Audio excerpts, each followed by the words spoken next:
Hi everyone, Nick Kretikos of Nick's Seasonal Decor, and today I'm going to be showing you how to create this awesome mesh pumpkin for less than $6. For starters, you're going to need a 14-inch wire frame from the dollar store, some orange pipe cleaners, some fabric mesh or deco mesh, of course some scissors, and then also later on we'll need some ribbon, some flowers, and some zip ties. So for starters, I'm cutting our mesh about 16 to 17 inches long.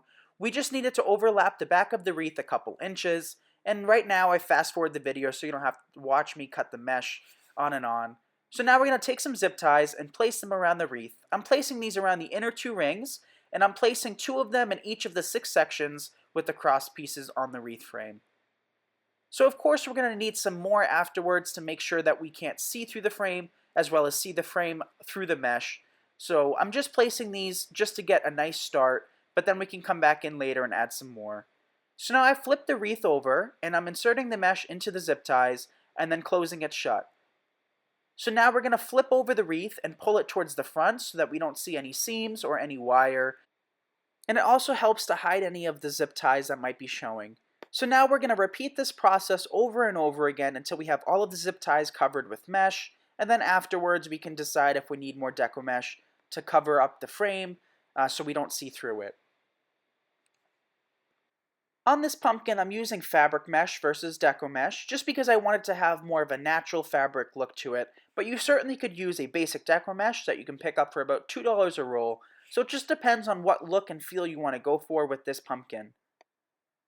So I'm just repeating the same process, and as you can see there's gaps in between the mesh, and that's totally fine. We can adjust it later on, and we can certainly add some more.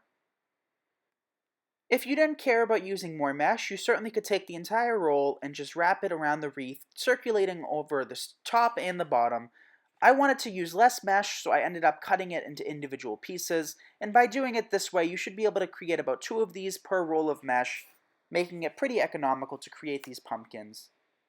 So now we're just finishing up and doing the final touches, adjusting it slightly, and now we're cutting off the zip ties using my wire snips.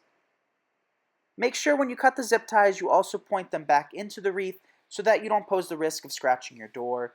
And now what we're doing is we're adding a few additional pieces of mesh to cover up any of the gaps that we have or any pieces that are a little bit see-through like there. So I'm just taking a zip tie and attaching it to the wreath and placing it where need be so that we have a little bit more substance where you can see through the wreath. So now we have our finished circle and we can start designing. So for starters, I'm going to take some of this polka dot ribbon that we picked up from Jacobs & Floral in Boston and creating a very simple bow. At this point, I've slowed down the video a little bit so I can show you more clearly how to create the bow, but I do have a more in-depth tutorial creating a traditional bow like this if you want to look at that. So what we're doing is creating 4 loops on either side, and then we'll also come back in and place a set of 2 tails underneath. So I just snipped off the ribbon, and while the ribbon's in my hand, I cut off some tails and placed a pipe cleaner to attach it. Now I'm just quickly fluffing it, and now we're going to add it directly to the top of the pumpkin, and bring down the tails, and fluff up the loops a little bit. This is a 1.5-inch wired ribbon, so it's very easy to work with. Now we're working with some fall oak leaves that we picked up from Walmart or the dollar store. These ones were 97 cents, so truly you can't beat that price anywhere. And now I'm just placing them in my glue skillet, adding a generous amount of hot glue, and making sure that there's good contact with either the loops of the bow or the mesh itself. Now we have a couple leftover flowers from other projects that we're going to pepper in. So we had 3 of those roses, and now what we have is some of these brown filler sprays from Hobby Lobby. So I just cut off about 4 or 5 pieces, and we're just going to place them sporadically behind the bow, around the oak leaves, and around the roses. To finish off this wreath, you could always take a dollar store metal tin. What we have right here is a cookie tray from the dollar store that says Merry Christmas. You could drill a couple holes or use a metal hole punch and secure it to the back to hide any of the mesh and the zip ties that might be showing. And here we have the finished product. So I hope you guys enjoyed this tutorial.